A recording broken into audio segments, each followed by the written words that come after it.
اعوذ باللہ من الشیطان الرجیم بسم اللہ الرحمن الرحیم اللہم صلی علی سیدنا محمد وعلی آل سیدنا محمد وبارک وسلم وسلم علیہ۔ اچھا جی، قرآن مجید کی آج پارہ نمبر 21 میں اس کے دوسرے حصے میں ہے سورہ سجدہ اور سورہ احزاب کا کچھ حصہ۔ تو سورہ سجدہ جو ہے نا، اس کا خلاصہ یہ ہے کہ اللہ تبارک و تعالیٰ نے اس میں قرآن پاک کی عظمت کو بیان کیا کہ بے شک یہ قرآن اللہ پاک کی طرف سے نازل کیا گیا۔ پھر آگے توحید کا حوالہ، توحید کا آگے ذکر کیا کہ آسمان و زمین کا خالق اللہ پاک ہے، ہر کام کی تدبیر کرتا ہے، غائب اور حاضر کا جاننے والا ہے۔ اسی نے انسان کو پہلے مٹی سے تخلیق کیا، پھر خون کی پھٹکی سے، اور پھر اس میں روح پھونکی، اس کو مکمل وجود بخشا، تو اس کے قد کو مناسب بنایا۔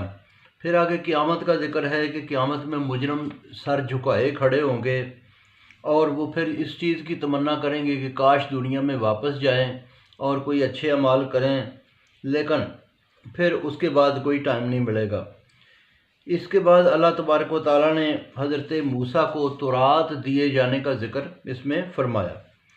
اچھا، اس کے بعد سورہ احزاب شروع ہوتی ہے۔ سورہ احزاب میں کچھ باتیں یہ ہیں کہ زمانہ جاہلیت میں جو ہے نا وہ غلط خیالات کی تردید کی گئی، غزوات کا ذکر کیا گیا۔ اچھا، زمانہ جاہلیت میں وہ لوگوں کا خیال تھا کہ سینے میں 2 دل ہوتے ہیں۔ اللہ تعالیٰ نے فرمایا نہیں، دل اس میں ایک ہی ہوتا ہے، یعنی کہ یا وہ ایمان پر ہو سکتا ہے یا کفر پر ہو سکتا ہے۔ پھر آگے فرمایا کہ بیوی کو کوئی غصے سے ماں کہہ دے تو وہ ماں نہیں ہو جاتی۔